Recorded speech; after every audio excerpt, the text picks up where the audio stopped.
alayhi wasallam. I'd like to introduce myself. My name is Samir, S-A-M-I-R, and I'm going to be with you today and tomorrow. And we're going to be covering quite a few places in Jordan, include Ahlul Kafi and Sahabi Abdul Rahman ibn Auf and the blessed tree in the desert. So we do have a full schedule. So sit back, relax, and enjoy the ride. And I will tell you all about Jordan as well, about the background history, the geography of the area, and anything that you want to know about the archaeology, about history. Please do not hesitate to ask any questions. All right? And I've been doing this kind of work for the last 18 years, and not necessarily with the Islamic sites, but all the sites, including Petra, Jarash, and other places, which we covered also the desert castles. So again, welcome, and I hope you will enjoy the tour today. It's quite interesting because we're gonna have a diversity. We go to the desert, we take jeeps, and then we will also go to in Amaan here, both sides, both Ahlul Kafi and Abdul Rahman ibn Auf, both in Amaan, in a different areas though. Okay, so this is our goal today, and once again, Assalamu alaikum and welcome aboard. We do have a driver. I think you met him. His name is Ra'id, and we also have a police escort with us.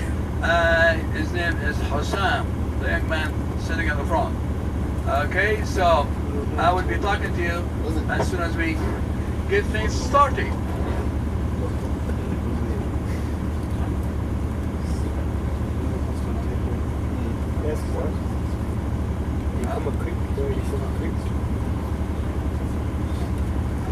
Our beloved capital, and to give you some idea about Amaan.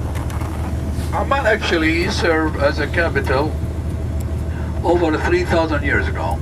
It used to be the capital of the Ammonite kingdom, a kingdom which was established here, and not only one, we have 3 kingdoms around this area, the Ammonite kingdom, and then farther down the Moabite, and farther south the Edomite, which is in southern Jordan at one time.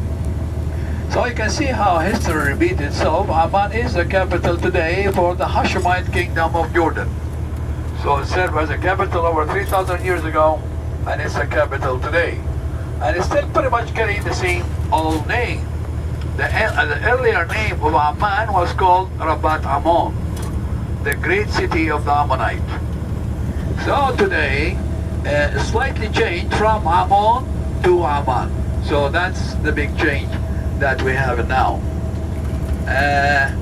Please let me know about the climate in the bus, the air condition, if it needs to be cooler or warmer. Let me know. You can always manipulate with these things above your head. So if you want it cooler, you can just flick this thing and you have the cool air coming through. All right?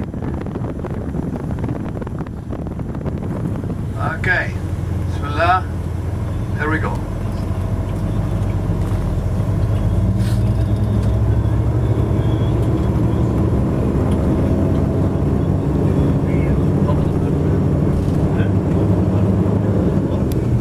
Bismillah ar-Rahman ar-Rahim.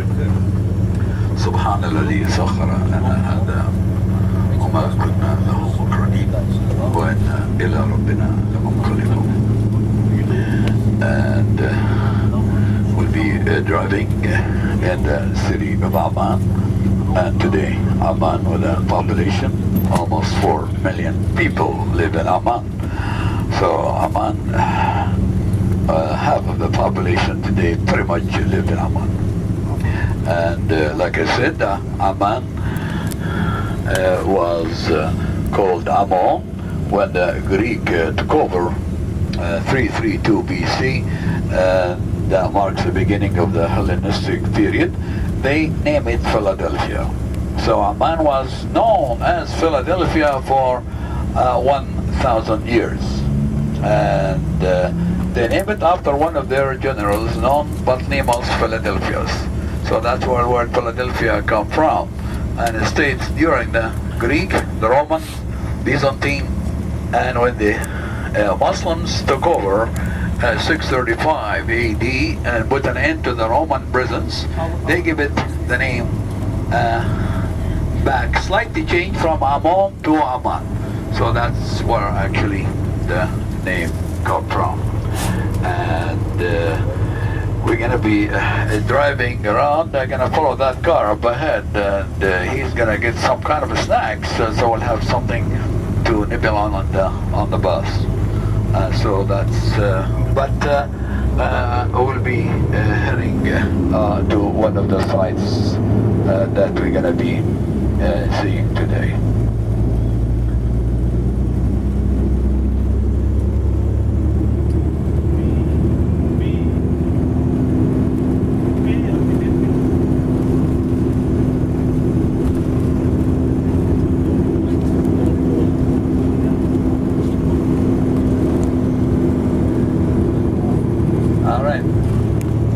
All right, so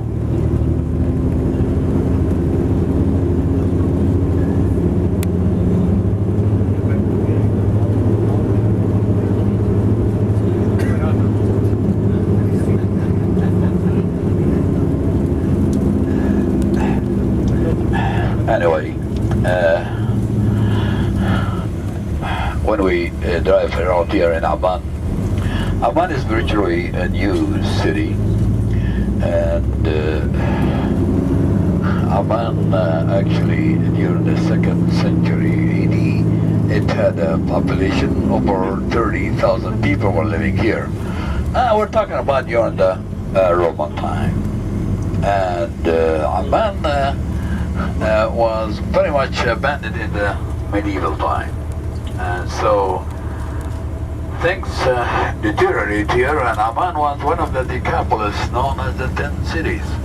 And Amman today is a well-known city in the Middle East, and it is known as the White City due to the white building, whether it's limestone or even cement block, mostly white colored buildings. Amman is located on hills. So, hills everywhere. At one time, we used to have 7 hills dominate the downtown of Amman. Today, we have over 23 hills make up the city of Amman. So, actually, even where your hotel is, you're about 900 meters above sea level. So, things are quite high here. And some areas in Amman exceed 1,000 meters above sea level. So, whenever we have a snowstorm in the country, Amman gets quite a bit of that.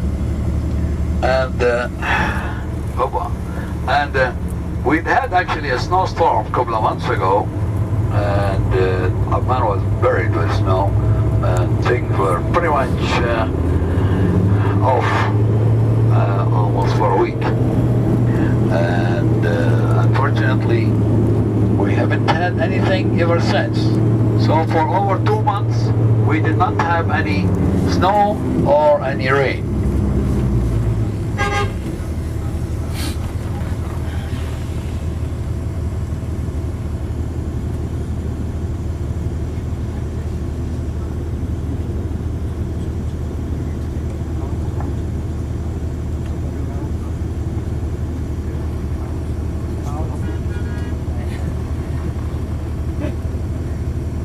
Looks like we have the policeman with us in action, trying to clear the cars. We're trying to back out to get out of this area. We're trying to follow that car, but looks like he took not the best turn. He thought this big bus could go through here, but the way things are, it's not gonna work out. And so we will. I told the guy, just meet us in one of the sites we're going to be visiting today, without having to chase him around and be together all the time. So that's the plan now. It's a big city and you have a lot of traffic, so trying to avoid the smaller streets.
We'll be going through the downtown, and we don't have much of a choice but to do that, and hopefully we can go through easy and without any problems. But like I said, Amaan is all hillies, and the downtown of Amaan is pretty much down, like where we go now. And when we say downtown, it's pretty much the lowest point in the town. And so you can see how the city is just on the very hilly, and houses built on these side of the mountain cliffs. And so I don't know why everybody wants to live here. Nothing wrong with our area in the north, very nice, green, and the land here is so expensive, it's beyond imaginations. And if you own a piece of property in Amman, actually you could be a millionaire because it's so expensive. Anyway, back to Jordan and the capital Amman. Like I said, Amman is the capital today of the Hashemite kingdom. Hashemite is a family, and the royal family in Jordan today.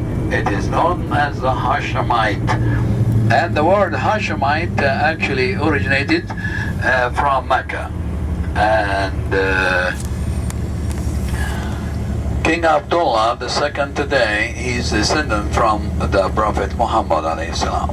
And so he's like 42 lines through his daughter Fatima, because the Prophet did not have any survival sons. And so he's highly respected in the Islamic world.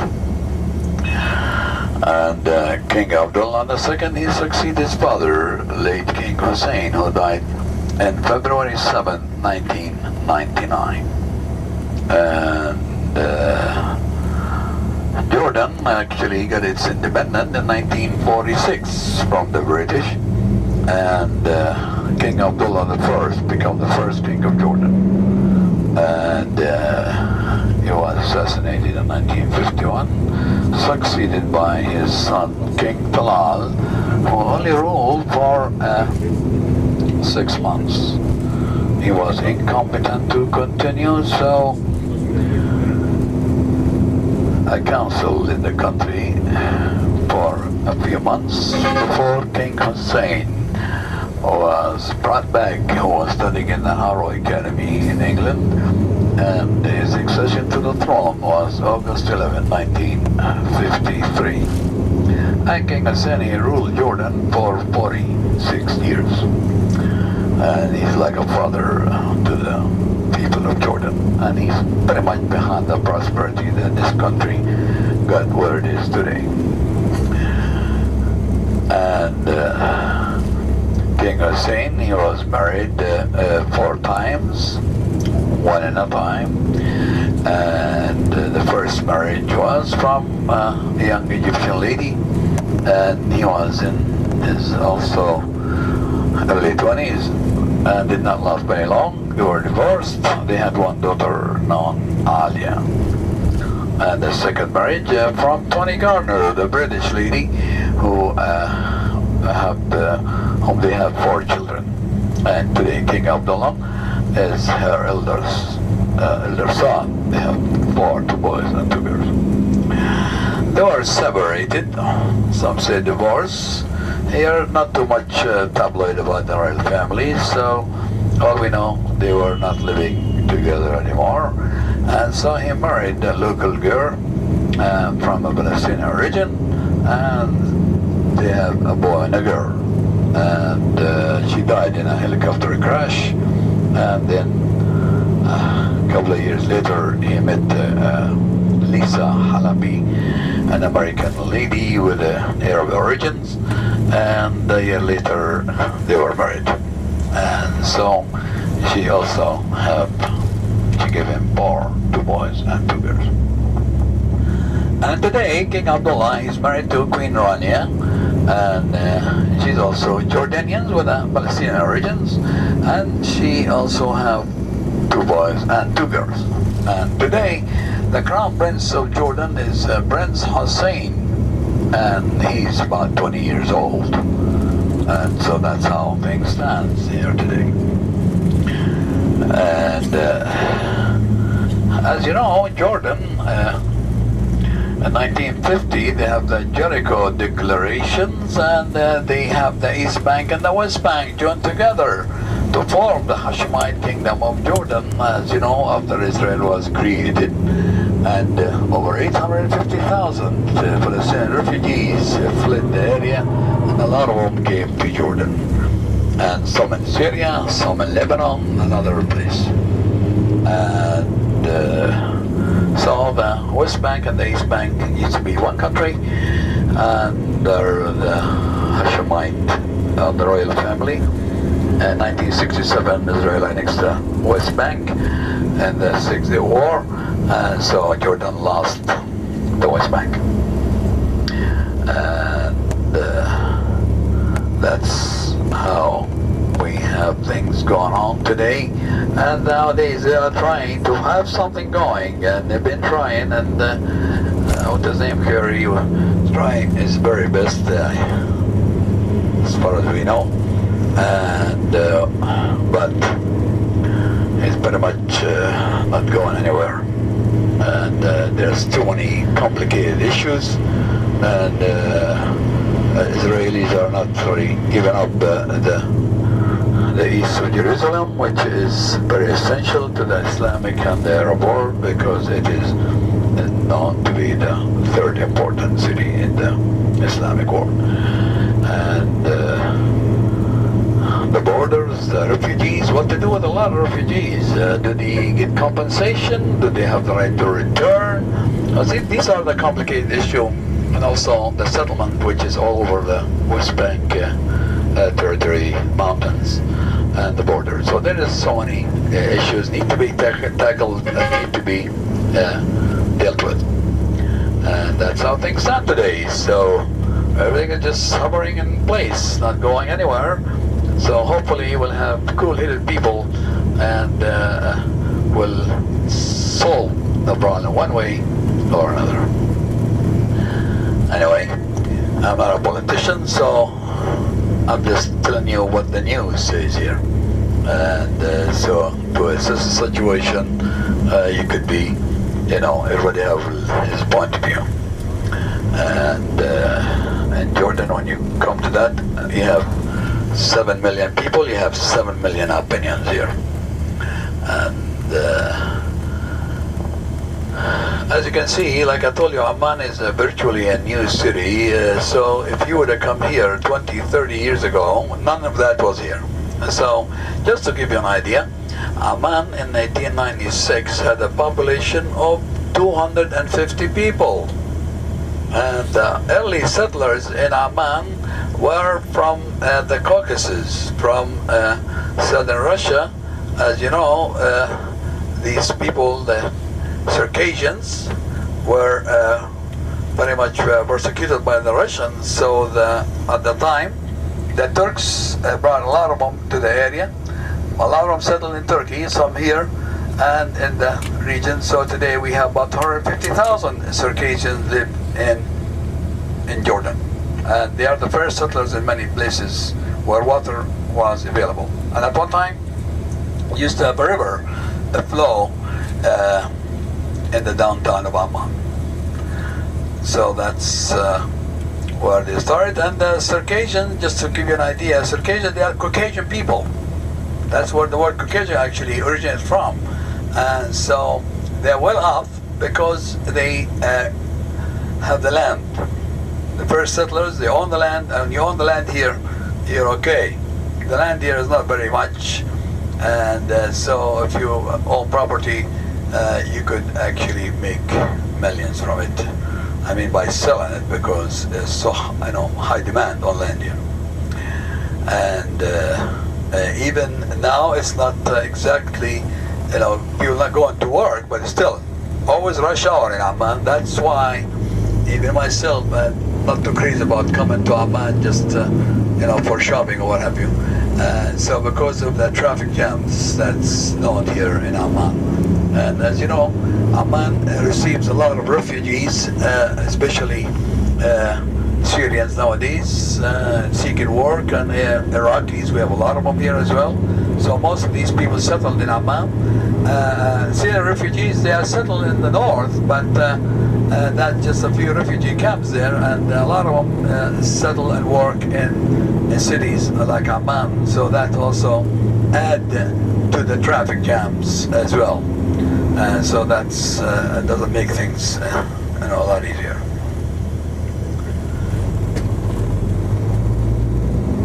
Amaan is known for the limestone buildings, because the limestone is a local stone, so they didn't have to go far to get it. It's always available here. And we're a country known for the stones. In the south we have granite, farther north you have even sandstone, and then you have most of the mountains here consist of limestone. And the northeast of Jordan, it's lava. So today we're gonna see some of that when we go to the desert, where you see basalt stones. And once again, if you have any questions, please do not hesitate. We'll try to answer any question the best of our ability.